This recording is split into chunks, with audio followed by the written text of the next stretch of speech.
No deal Brexit की सूरत में बरतानिया को बदतरीन हालात का सामना करना पड़ सकता है। बरतानवी हुकूमत ने ऑपरेशन येलो हैमर नामी दस्तावेज जारी कर दी है। इसी पर देखिए यह रिपोर्ट।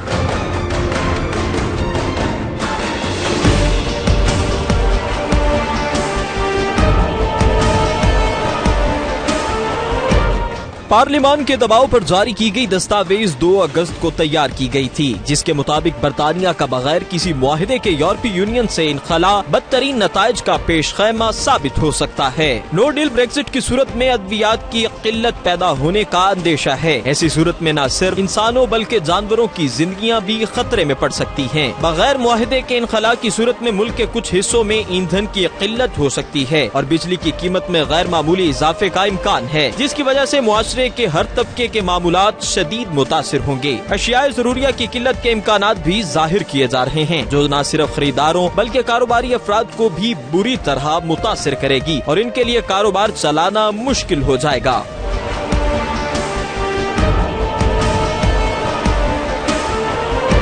यूरोप का सफर करने वाले बरतानवी शहरियों को मयसर सफरी सहूलियात भी फौरी तौर पर मनसूख हो जाएंगी और इन्हें इमिग्रेशन के दौरान सख्त मराहिल से गुजरना पड़ेगा। 6 सफ़ात पर मुश्तमिल दस्तावेज में इस बात का भी खदशा जाहिर किया गया है कि ऐसे हालात में आवाम में बेचैनी फैलेगी और लोग सड़कों पर भी आ सकते हैं, जिनसे निपटने के लिए पुलिस को हाई अलर्ट रहना पड़ेगा।